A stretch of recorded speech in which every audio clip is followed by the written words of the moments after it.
Good afternoon, everyone. I'm Mitch Silber, the Executive Director for the Community Security Initiative, and I wanted to welcome you all to our pre-Passover training event. This is actually the beginning of a series of training sessions that we're going to begin on every first Tuesday of the month at 4 o'clock.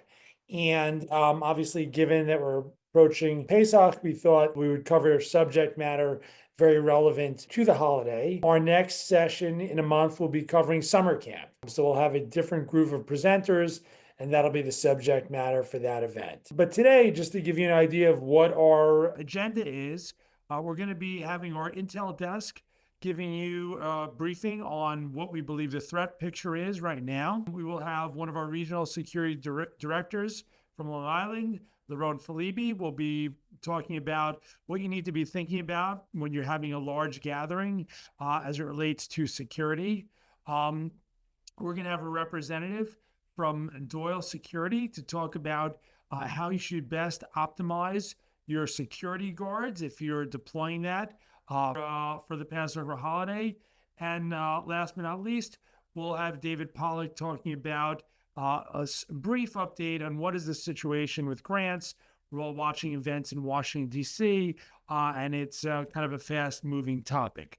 But just so you can mark it for your calendars, our next monthly webinar will be on May 6th. And again, we'll send out a reminder for that. But with that, let me turn this to our Intel desk for a briefing. Thank you, Mitch.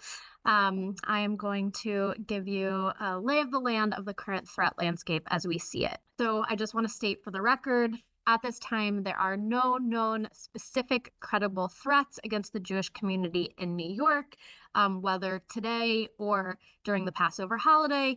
We are in constant contact with our law enforcement partners at the local, state, and federal levels, and should this happen to change, we will make sure to notify all of you accordingly. That being said, our job at the Intel desk and at CSI is to pay attention to what's going on and have an understanding of the lay of the land so we can prepare accordingly. We have noticed over the past few months some key trends. I know this is a lot of words on the screen, but I will go over it briefly. Campus is on a lot of our minds. It has been since October 7th.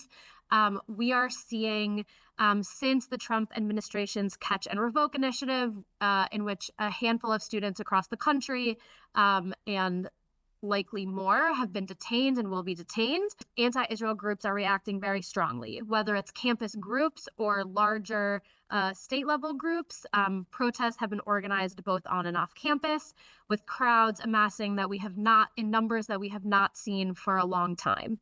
We assess that these large-scale protests, both off campus and on campus, are going to continue. In terms of incidents, the number of anti-Semitic incidents, the volume of incidents in New York is actually trending downward as compared to this time last year, but incidents targeting the Jewish community are still at levels higher than prior to October 7th, and we assess that incidents are likely to continue following this trajectory. We are not yet in the clear. As it pertains to extremist groups, organized white supremacist groups here in the state of New York have seen a decline in membership and engagement over the last year. There are still small cohorts that are active, but their activity is largely relegated to small protests and in-group activities, such as exercising together or putting up propaganda. We assess that the threat from the white supremacist space actually stems from lone actors rather than these formal groups. Taking a step back and looking at things geopolitically, what's happening around the world, there's three streams of things that concern us as it pertains to the threat posture here in New York. And I'll just note that our law enforcement partners concur with this, and these are streams of threats that they're also looking into. The first is ISIS, the threat from ISIS. We recently saw a George Mason University student who was charged with plotting a mass casualty attack on the Israeli consulate here in New York. And it seems that every week there are ISIS plots around the world that are foiled, whether against Jewish institutions or not. But we're certainly concerned here in New York. There have been a handful of individuals acting in the name of ISIS who, thankfully, the plots have been thwarted. The next is the threat from Iran. Just a couple months ago, Azerbaijan foiled an Iranian plot to kill a senior figure in the local Jewish community. This is par for the course for Iran. They tend to hire locals, whether engaged in criminal enterprise or dual citizens. And that is something that our eye is always on, and we know our law enforcement partners' eyes are always on the threat from Iran here in New York. And the third stream is the Hamas-Israel war. We're concerned about individuals who are inspired by Hamas or motivated negatively by the war, who could take action here in New York. One of the means in which they do that, as we all know, is their protest activity. And just recently, there was a protest outside of a JCC. And we don't see that often, but we see it enough that it's something that we're certainly concerned about. And we work with those institutions should a protest ever fall on your doorstep to make sure that your institution is secure. Now, taking a look back here at New York, the state of the state, we like data. We think it tells an important story. NYPD has released data on hate crimes from January and February of this year. And unfortunately, anti-Semitic hate crimes represented 65% of all hate crimes. So Jews were the most targeted minority group. In all of 2024, so taking a slight step back and looking at a full picture of the year, Jews were the most targeted minority group in New York City, representing 54% of all hate crimes, which were 345 incidents in total. My understanding is that that is a record number. On the CSI side, in 2024, we recorded 1,513 anti-Semitic and anti-Israel incidents across the entire state of New York. This includes protests, it includes assault against Jewish individuals, it includes harassment, online threat, vandalism, and much more. But have no fear, this is what CSI is for, and we are meeting the moment. We are working hand in hand with our law enforcement partners, again, from the precincts, right? The cops on the ground who are, responding to your institutions, with our various law enforcement partners, intelligence shops, NYPD intelligence, the FBI, et cetera, New York State intelligence upstate. And we are plugged in directly with them for anything that we need and anything that they need from us. We also, this past year, launched a campus security initiative. Again, campus has been a hot topic of late. Our Jewish students have been feeling unsafe, understandably, and so we intentionally launched this campus security initiative. We have campus covered. We're working also hand in hand with campus security, campus law enforcement, and the Jewish professionals on campus to make sure that their security needs are taken care of. Like I mentioned, the geopolitical concerns, my team is plugged into what is happening around the world and how it could impact the Jewish community here on the ground. And we're making sure with our law enforcement partners that they are plugged into that as well. And we're engaging in our social media monitoring, the internet for threats. We're monitoring protests. We're monitoring anti-Semitic individuals here in New York to make sure that nobody is going to do something bad. Just to show you the impact of our work, some recent threats that we were able to thwart. There was an individual that we found posting on X. This was on February 14th, who indicated he was planning to show up at Central Synagogue. We were able to immediately get this information to law enforcement, and within 5 hours, they were able to interdict him at the Lincoln Tunnel as he was attempting to enter New York City. And this was a real example of that immediate partnership we have with law enforcement. When we escalate something to them, they know to take it seriously, and they're going to take a look at that immediately. Another example, this time it happened outside of New York State. Every so often we come across users online where we're not sure where they're located, but the threat seems real. And so we're going to make sure our law enforcement partners have that. In this case, there was an individual posting horrible things about Jews, indicating he had names and addresses of those in his neighborhood. And lo and behold, an individual in Beverly, Massachusetts was arrested shortly after we shared this with our law enforcement partners. He was found with $70,000 in cash, with weapons, with ammunition, with the means to do something horrible. And thank goodness we were able to locate this threat. We were able to escalate it to law enforcement, and this individual was arrested. That is not to scare you. That is just to say that we are here. We are doing exactly what we were set up to be doing, keeping the community safe. But also, this whole conversation is about how to keep your institution secure over the holiday of Passover.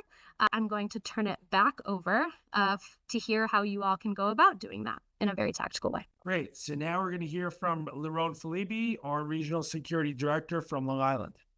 Hello, everyone. Thank you so much for being here with us today. I want to start talking for about 15 minutes about how we can advise you to better secure your large gathering. I believe most of your facilities sometimes have large gathering, large crowds inside of your building, especially within the coming Passover. And you can, of course, apply those guidelines on every event that you have within your facility. Once again, it's a review of guidelines of main action points that you can take to secure those large events.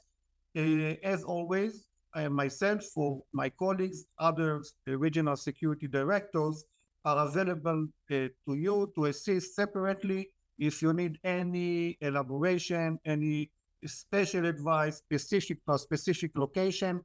This is why we're here for, even to come to the facility and help you create a security plan. The first thing that I want to talk about is planning.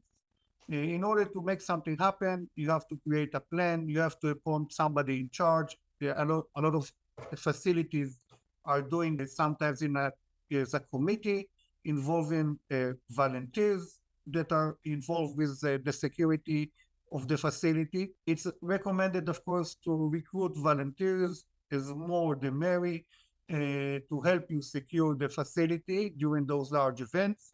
I want to, in that note, mention CSS. It's our brother organization that can also train volunteers. Pesach is around the corner. You have to set a schedule prior to any kind of event ahead of time to allocate time to create the plan.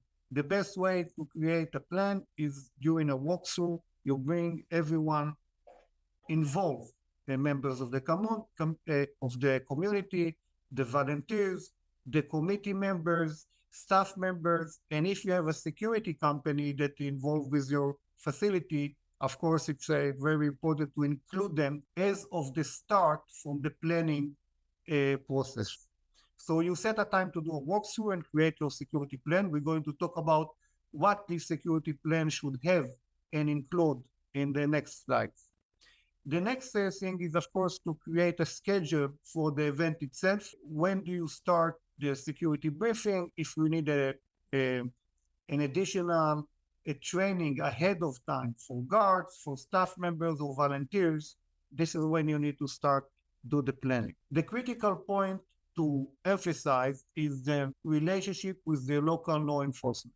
It's very important that you will have a direct contact with the local law enforcement in your town, next to your facility. It's better to have the nearest station or precinct involved.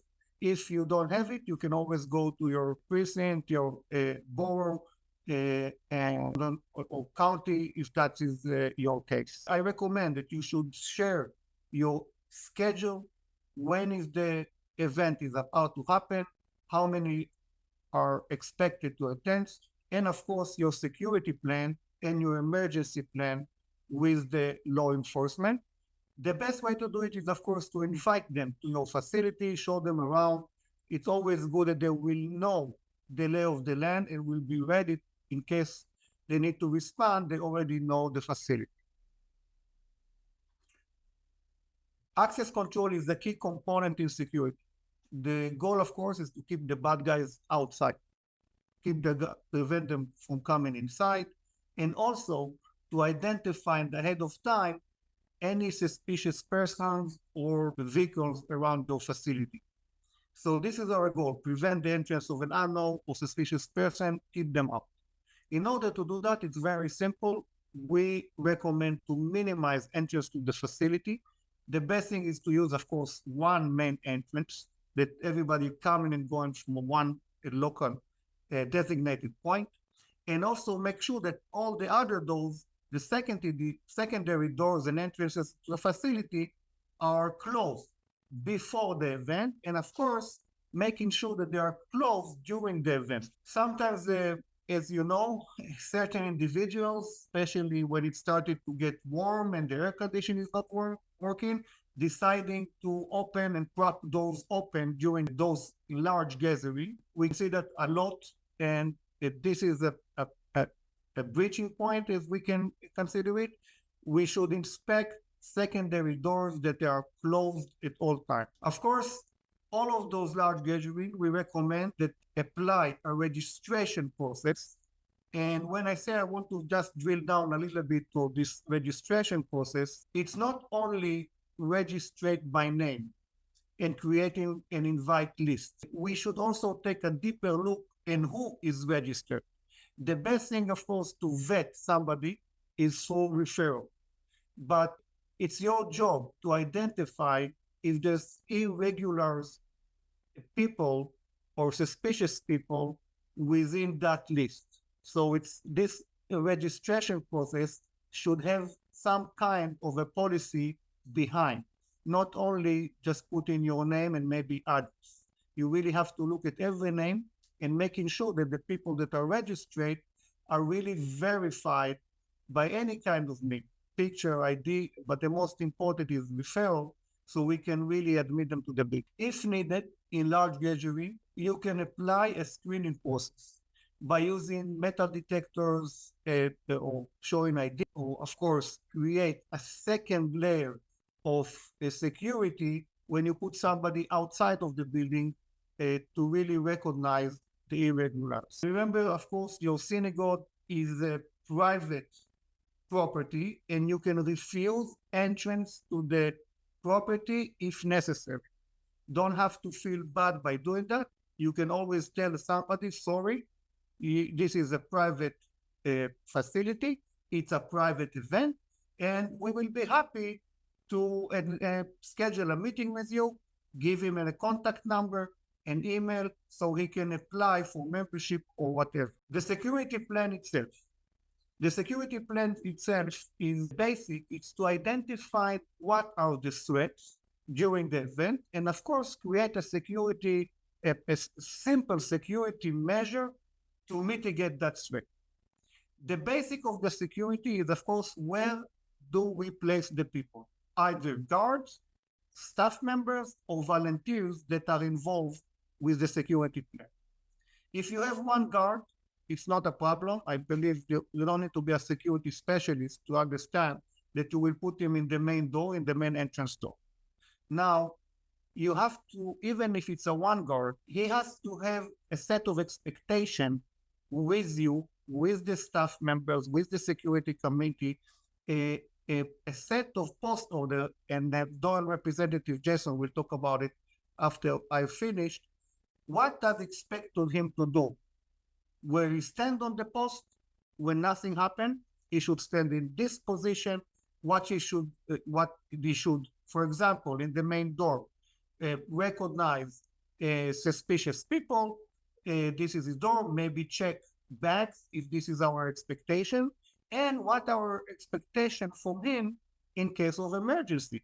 Should he be the one to call 911, or should he be the one to react to the scenario or the threat? The same should be for any other people that are participate in the security plan, identifying their location.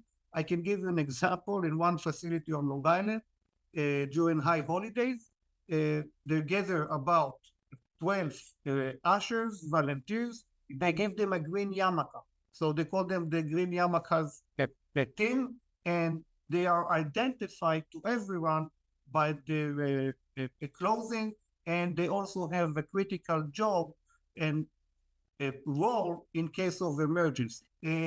Communication process, procedures, you should consider how you communicate with each other, who is in charge, and what is the role of each one in the communication chain. Do you use radios? Sometimes you can rent radios if you have large team of volunteers only for a specific event. Everybody know WhatsApp group. I don't need to elaborate on that. I just want to mention one more thing. In large gathering, sometimes facilities using outdoor spaces. In these cases, and as we know, before people come into the shul or the synagogue or the facility, they sometimes like to talk outside of the shul itself, next to the main door. So in these cases, you have to consider vehicle ramming prevention measures, even if it's improvised one, even if you just ask certain staff members or volunteers to park their cars in certain places to prevent any attempt of ramming to the entrance of the building where people are congregating. A great component of the emergency plan after you create create a security plan is to create an emergency plan. The goal is, of course, to have a practice measure emergency plan, what we do in case of an active threat. And we can divide it to two scenarios. The first one is how do we prepare for a lockdown situation? And the second one is what do we need to do in case of an evacuation? So in case of a lockdown, if we decide to go to a lockdown scenario, when we have an active shooter trying to come into the building, I just want to mention that the CSI has a special training, including run, hide, fight, designated to prepare your facility and train staff members what to do really in case of an active threat. But it's in times when you have large gathering, that's a bigger problem. How you deal with going to lockdown when you have 500 people in the building or more? You have to prepare for that scenario. Sometimes you have to prepare special safe areas and create special measures to, even if it's improvised one, to lock certain doors. I want to mention that it's very important that all of those improvised measures should be still under the fire code. The risk of fire is not smaller than the risk of active threat. Evacuation plan, once again, some facilities are using evacuation routes, doors, staircase as a storage. You have to make sure that the evacuation routes, the doors, are cleared and can be easily used, and also allocate a meeting point and communicate that to the congregants. So if there's a need to evacuate the building, let's say if the police decide to evacuate the building in case of a bomb threat, then you have a designated plan to go, and everybody knows how to go. Another, unfortunately, thing that we have to prepare for is a suspicious object or person protocol. I want to mention in that case that during high holidays and a holiday like the coming Passover, there is an uptick of anonymous threat to the Jewish community. So we have to prepare for getting that notice and have some kind of a measure or a protocol, a procedure, what do we do if we getting that message. Now, before the event is done, of course, it's very important during this walkthrough to review all the hardware and the security measures that we have on site. Check the door, check the window, check the locks, the alarm system, any electronic system that you have, CCTV. Make sure that everything works and in order, because the risk in those times is higher, and we have the time to prepare. Of course, if you need any of our assistance, we are here to give any advice regarding any security measures. Bomb threat, as I said before, there is an uptick in that. We have to have, it's recommended when you do the security plan to have a portion of sweeping, making sure that there's no suspicious objects on the facility inside, and get to know the facility. The volunteers should know the facility as well as they can. You do it by pre-event sweep of the building and property. In that case, if you get a bomb threat, you already know what to expect if you deciding to have a sweep of the place after you get the bomb threat. As I said, we're here for you, CSI, not only for those briefing and guidelines. Some of the things that we are doing, of course, is a threat assessment to identify vulnerabilities in each facility and give the best recommended security measure. We also conduct, as I say, training, including active threat training, daily security practices, and more.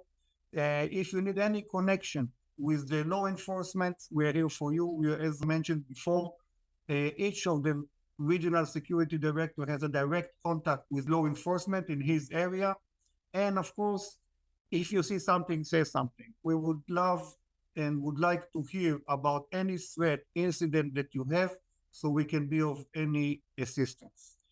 That's it. If you have a question, just post it and we'll be happy to reply. Great. Thank you very much, Liron. That was very helpful and I think very practical solutions for all of you who your institution is hosting a significant event for the Passover holiday. Now I'd like to turn it over to one of our security partners on the private side from Doyle Security Services, Jason Choi. And, as all of you know, in 2025, Jewish institutions, privately based security guarding services are part of the equation. Doyle is one of the firms that we rely on as a close partner.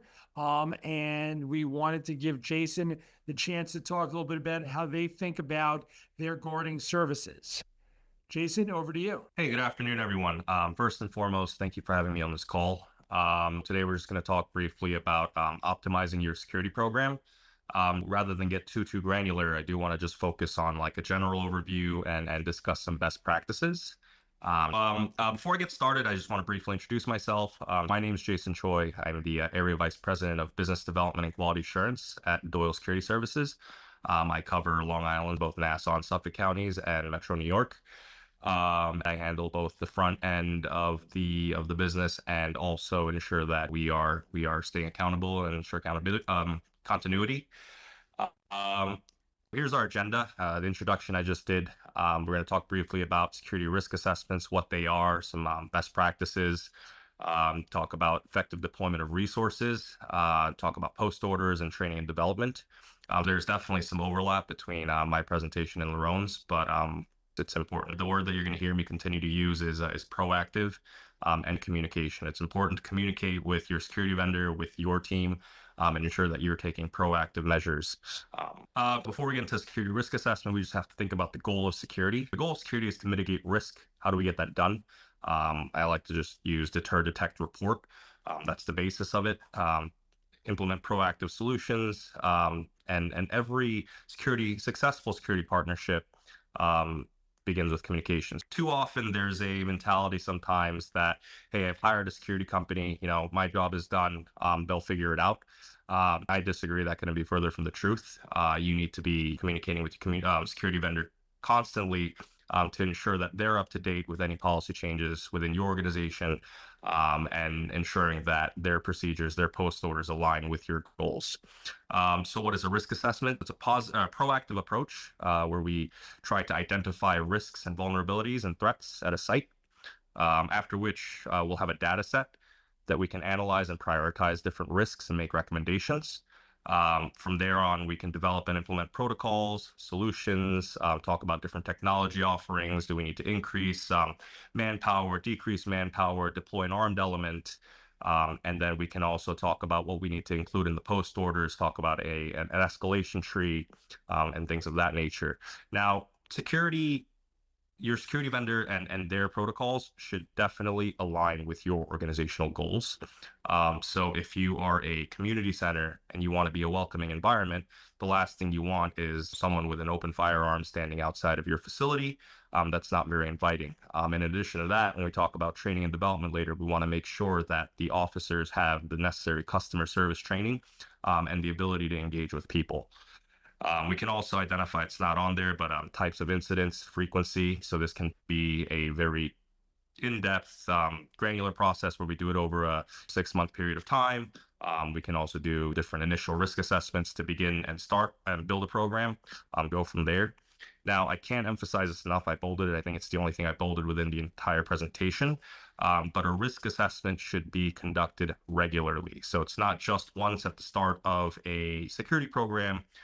Whether you run it quarterly, twice a year, or annually, that cadence you set with your vendor. But anytime there's a change within your environment, you should get a risk assessment done.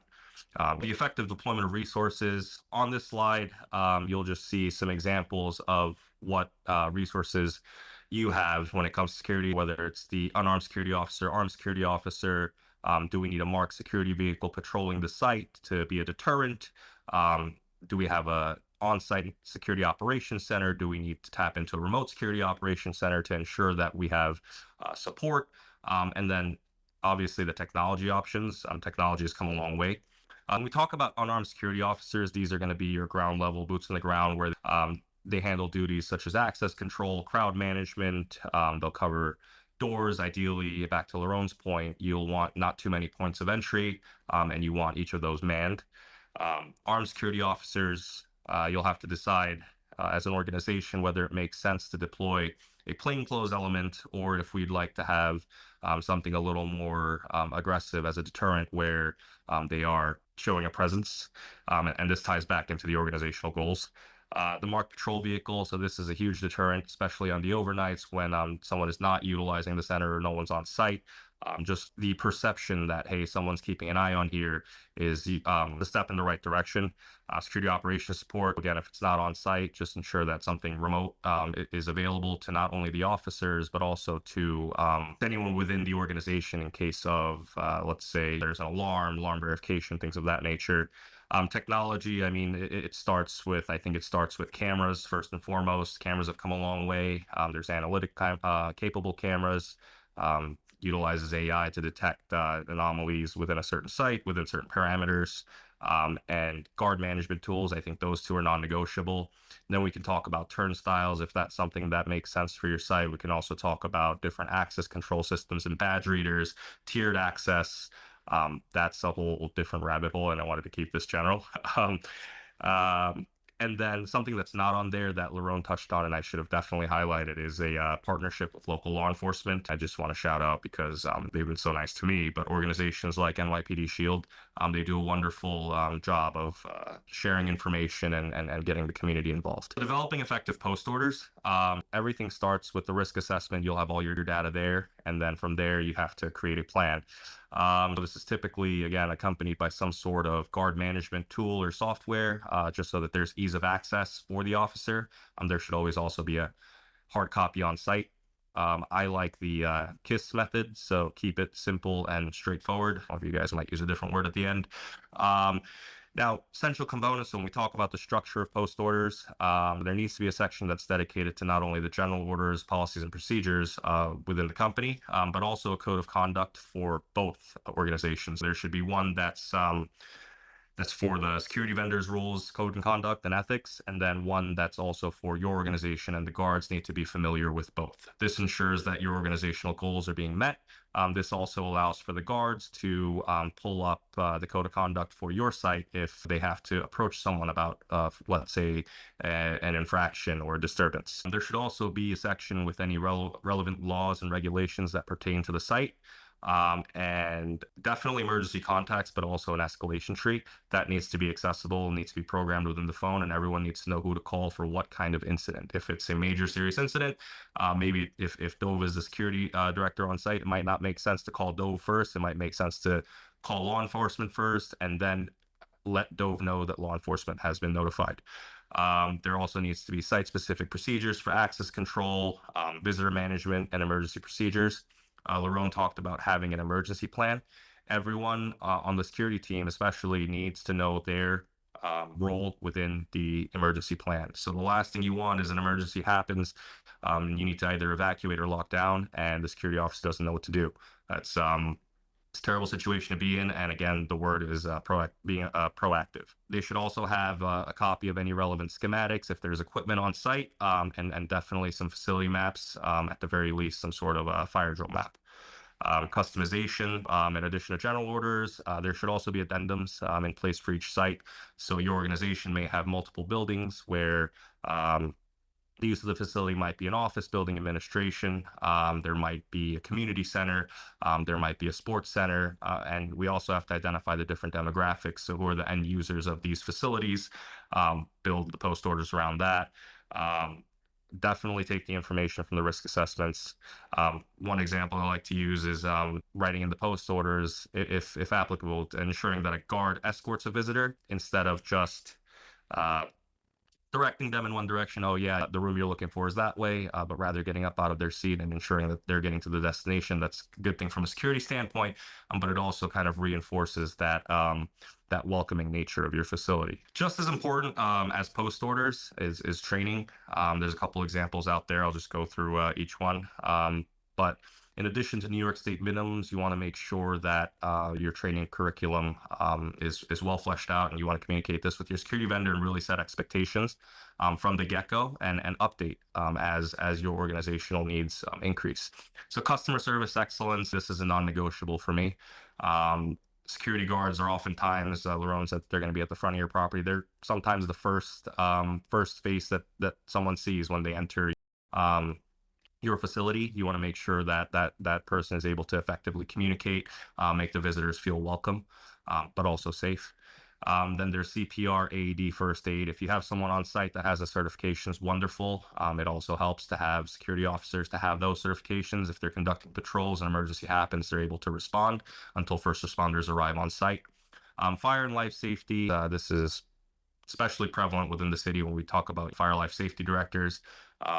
But you want to make sure that guards have their FO3, FO1, and ensure that they're certified in that regard. Active assailant, active shooter, whatever we like to call it, but ensuring that the run, hide, fight approach, that the guards are versed on that. Workplace violence, things to look out for. Now, another big topic nowadays is de-escalation. So with the huge, I guess, increase in the number of, or the spotlight on mental health issues, de-escalation has really come to the forefront, where programs like CPI, MOAB, Evade are becoming popular and almost mandated within security programs.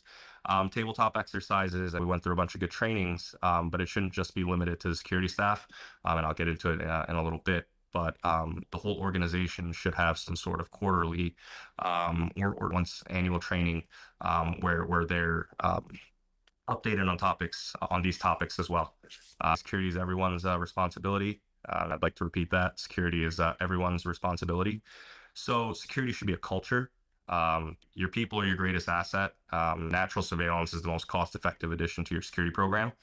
I'm actually going through something called CEPTED. It's a whole practice, crime prevention through environmental design, which is an in-depth topic for another day. I mean, it's very, very involved.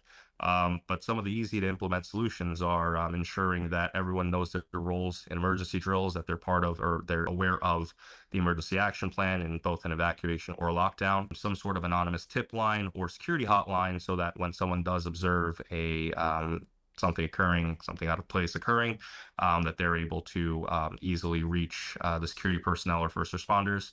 Also consider panic buttons.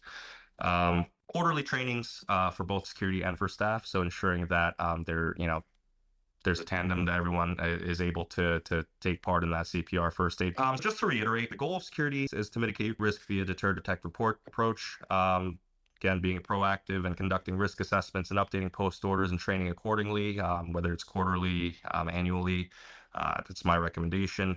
Ensure proper buy-in from your community and make sure that security processes are now part of your entire organization, the entire site's culture. Ensuring that everyone kind of looks out, see something, say something approach. I mean, that's a wonderful line.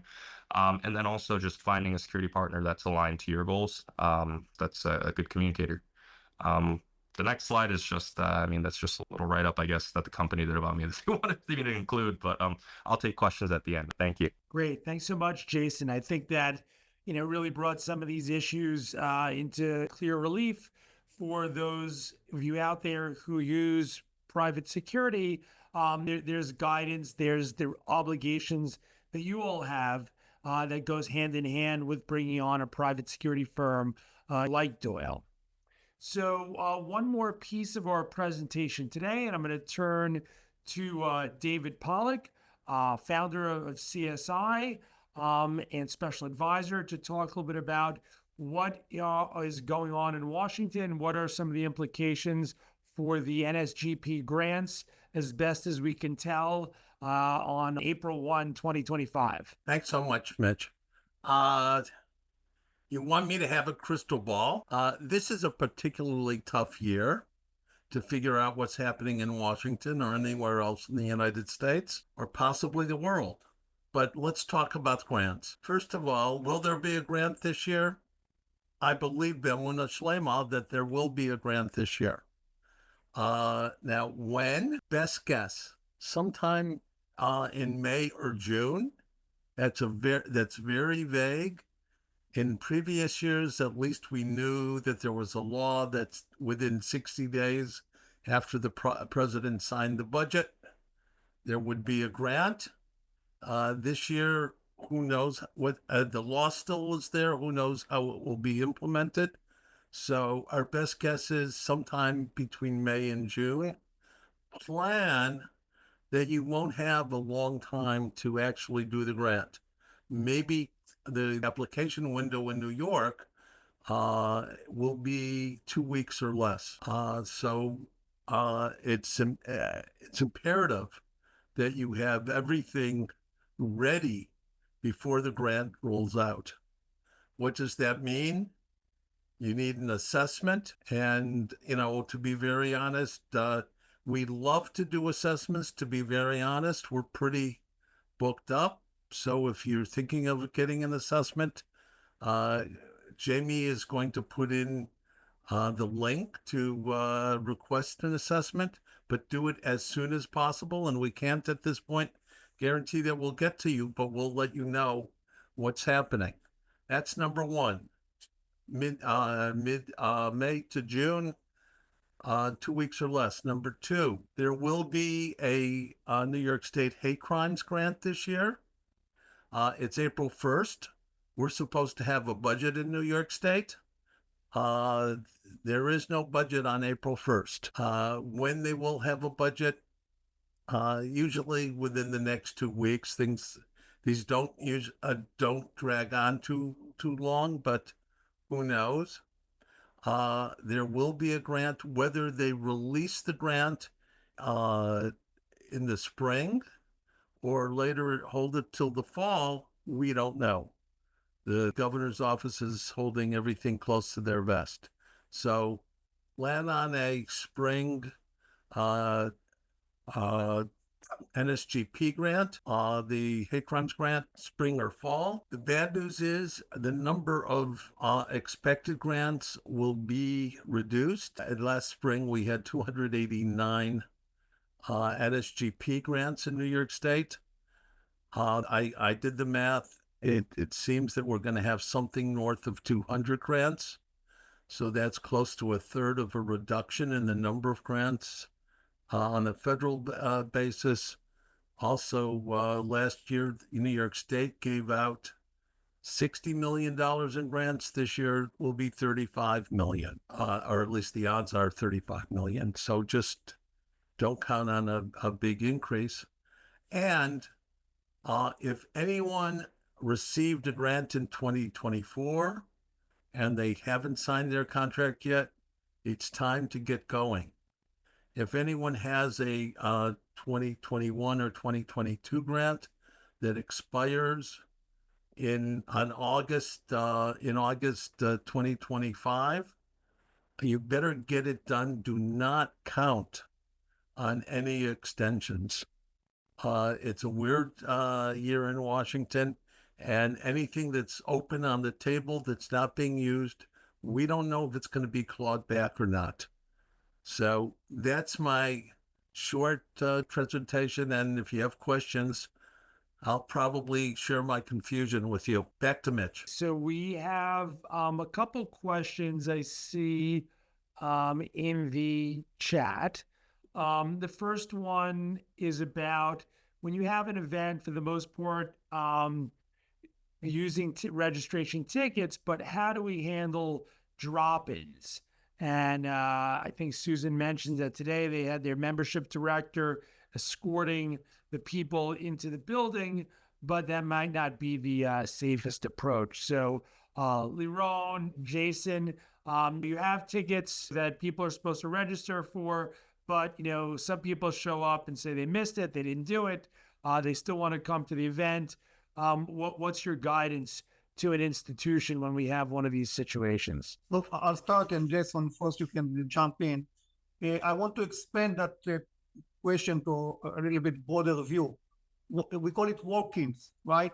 It can be during a Saturday morning service. You have somebody come to your facility and ask him to come in because he wants to say Kaddish for something, right? So there's not a yes, it's not a yes or no answer. You have to take a decision. My approach is that you have to have a conversation with that person, and it's a very in a very short conversation, you have to make a decision. As I mentioned, you always have the option, if you're not sure, to tell the individual, sorry, it's a closed event, it's a private property, and you cannot come in. You are more than invited to come next time. Just you have to register ahead of time. Now, during that conversation, it's the best thing is to understand, is this individual belong to the community?